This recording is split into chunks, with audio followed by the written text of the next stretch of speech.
গ্রামবাসীরা তৈরি হয়ে যাও, গ্রামবাসীরা সবাই প্রস্তুত হও, গ্রামবাসীরা তৈরি হয়ে যাও, গ্রামবাসীরা তৈরি হয়ে যাও, সবাই প্রস্তুত হও। ভুলভাল কথা বলো না। ওনারা আমাদের থেকে সবজি কিনছে, এটাই অনেক বড় ব্যাপার। ওরা তো আমাদের আত্মীয় না যে ফ্রিতে এই সব কিছু দিয়ে দেবে। আর দিব্যা ম্যাডামও আসছেন। যদি উনি এসে একে দেখেন যে নিজেকে সিইও বলে দাবি করছে, তাহলে এই চুক্তি বাতিলও হয়ে যেতে পারে। তারপর না খেয়ে দেবে মরসভায় শুধুমাত্র এর জন্য। হ্যাঁ, সেটাই তো। এই চুক্তিটা আমাদের জন্য খুব গুরুত্বপূর্ণ। কোনোভাবে এটাকে হাতছাড়া হতে দেওয়া যাবে না। একদম তাই। কিন্তু এই ধ্রুব তো আমাদের গ্রামেরই ছেলে, তাকে তো এইভাবে বের করে দেওয়া যায় না। তাতে হয়েছেটা কি? ও এই গ্রামের ছেলে হলেও কিন্তু ও আমাদের শত্রু। ও এখানকার কারো কথা ভাবেনি। আমার মতে তো একে এই গ্রামে ঢুকতেই দেওয়া উচিত না। আমার বাবাই হলো আসল বস, সে কখনো মিথ্যে বলে না। এক ঘুষি মেরে মুখ ভেঙে দেব যদি আমার বাবাকে আরেকটা বাজে কথা বলেছো। তোমার এত বড় সাহস! সে কি কাণ্ড! তুমিও তোমার বাবার মতোই মিথ্যে বলছো।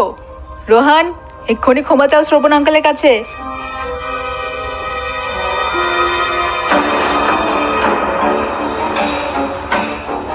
বাবা, আপনাদের সমস্যা আমাকে নিয়ে তো। আমার ছেলেকে এসবের মাঝে জড়াবেন না।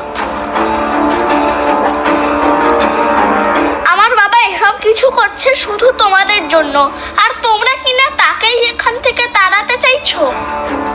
বাবা, সত্য কি এতটাই দুর্বল যে এত সহজেই চাপা পড়ে যায়?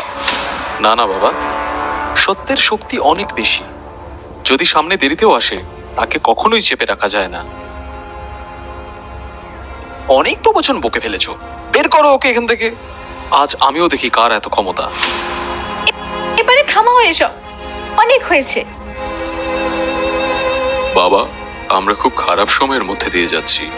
দয়া করে এই চুক্তি আমাদের থেকে কেড়ে নিও না, না হলে আমাদের না খেয়ে মরতে হবে। ভদ্রভাবে বোঝার মানুষ এ নয়। আমি বলছি যে দিব্যা ম্যাডাম যে কোনো সময় পৌঁছে যাবে, ওকে এখান থেকে তাড়াও, বের করে দাও ওকে।